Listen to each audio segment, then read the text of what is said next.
সংসার সুখের হয় রমণীর গুণে, এই কথাটা সবসময় অনেকের মুখ থেকেই শুনে এসেছি। জানি না কতটা ঠিক কতটা ভুল, তবে তোমরা কি বলো, কথাটা কি সত্যিই পুরোটাই ঠিক? তো welcome back to my channel ময়ের কিছু কথা চ্যানেলে তোমাদের সবাইকে অনেক অনেক ওয়েলকাম জানিয়ে আজকে আমি আমার আর একটা নতুন ব্লগ শুরু করলাম। দেখো, আমাদের তো এখন শ্রাবণ মাস, নিরামিষ চলছে। তো নিরামিষে কী রান্না করব সকালবেলা বুঝতে পারি না। নিরামিষ রান্না করতে বেশ টাইম লাগে, ভালো করে রান্না করতে গেলে টাইম তো লাগবে। দেখো, এখানে আমি শুক্তো বানাচ্ছি। তো শুক্তো সমস্ত সবজিগুলো ভেজে মশলা টশলা দিয়ে একেবারে বসিয়ে দেবো। আর একটা গ্যাসে করছিলাম স্যালাড মানে হচ্ছে মানে ধরো বিট, গাজর আর আলু দিয়ে ভালো করে সিদ্ধ করে নিয়ে ওতে পেঁয়াজ, লঙ্কা, লেবু, কাঁচা তেল দিয়ে একটু ভালো করে মিক্স করে নিয়ে বানাই আমরা। তো এখন তো পেঁয়াজ দেওয়া যাচ্ছে না, তো নর্মালি বানিয়ে নিচ্ছি। আর চাটনি তো আমাদের মানে রোজকার করতেই হবে, আমের চাটনি হচ্ছে।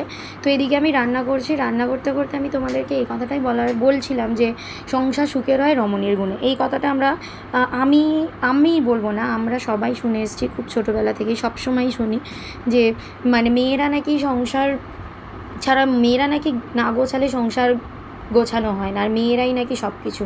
তো অ্যাকচুয়াল কি কথাটা সত্যি? তো দেখো, মেয়েরা তো অবশ্যই সংসার গোছাবে, মেয়েদের তো কাজ হচ্ছে সংসার গোছানো, সংসার কিভাবে চালাতে হবে সেইটা দেখাশোনা করা, সবটাই মেয়েদের। কিন্তু দেখো, আর একটা জিনিস আমাকে বলতেই হবে যে সংসারে শুধু মেয়েরাই কিন্তু করবে এরকম কোনো কথা নেই। ছেলেদেরকেও কিন্তু সমানভাবে সংসারে মানে থাকতে হয় মানে কি, ধরো থাকতে তো সবাই তো থাকে, ধরো সংসারে হাজব্যান্ড ওয়াইফ সবাই থাকবে, কিন্তু থাকতে হয় মানে এই কথাটাই আমি বোঝাতে চাইছি যে ছেলেরা যদি সংসারে সমানভাবে মানে ওয়াইফের সাথে যদি মানে একসাথে কাজ না করে, একসাথে সহযোগিতা না করে, তাহলে সংসার কিন্তু কখনোই ভালো মানে সুখের হয় না। আর দেখো, আমি বাটিতে দুধ গরম করে নিচ্ছিলাম, কেন কি মেয়েকে দুধ দেবো, সকালবেলা দুধ চকোস খেয়ে স্কুলে যাবে। তো সেটাই আমি করে দিচ্ছিলাম। তো দেখো, আমার যেটা মনে হয় সেটা হচ্ছে যে সংসারে ছেলেদেরকেও কিন্তু সমানভাবে পার্টিসিপেট করতে হয়। একটা ছেলে শুধুমাত্র ইনকাম করে নিয়ে এলাম, ব্যাস নিয়ে এসে দিয়ে দিলাম, এভাবে কিন্তু চললে সংসার হয় না। সংসার করতে গেলে হাজব্যান্ড ওয়াইফ দুজনকেই কিন্তু সমানভাবে সংসারে কাজকর্ম না করলেও মানে একসাথে সহযোগিতা করে চলতে হয়।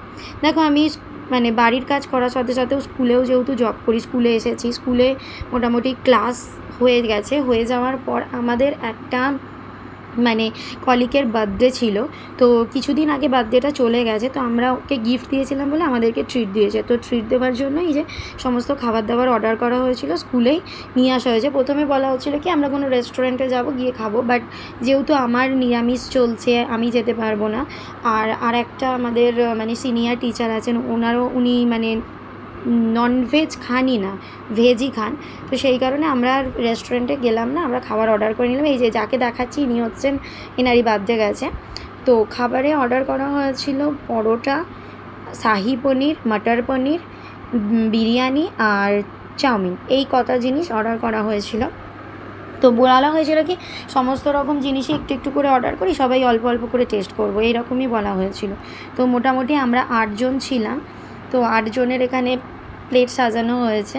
তো প্রথমে আমরা পরোটাটা খেয়ে নেবো, খেয়ে নেওয়ার পর তারপর আমরা বাকিগুলো চাউমিন আর এগুলো খাবো, বিরিয়ানিটা খাবো। খাবারগুলো মোটামুটি ঠিকই ছিল। আর দেখো, আমি যেটা তোমাদেরকে বলছিলাম, সংসারে কিন্তু আমি যে বাইরে জব করছি মানে আমি সংসারে কাজকর্ম করছি না, এটা কিন্তু নয়। আমি সংসারটা সামলে নিয়েই তারপর বাইরে কাজকর্মগুলো করি। তবে এর জন্য একটা কি প্রবলেম হয় বলো তো, আমাকে অনেক ভোরবেলা ঘুম থেকে উঠতে হয়, মোটামুটি 5:30 নাগাদ আমাকে ঘুম থেকে উঠতে হয়। আর ঘুম থেকে উঠে বাড়ির সমস্ত কাজকর্ম সেরে মেয়েকে স্কুলে পাঠিয়ে তারপর আমি আমার নিজের স্কুলে আসি। তো বাড়ি ফেরার সময় মেয়েকে নিয়ে বাড়ি ফিরে যাই। তো এই জন্যই বলছিলাম যে মেয়েরাই কিন্তু সব সংসার দুটোই সামলাতে পারে, বাইরে আর মানে বাড়ির কাজ, বাইরের কাজ। তো ব্লগটা আমি এখানেই শেষ করছি, আসবো আবার একটা অন্য ব্লগ নিয়ে।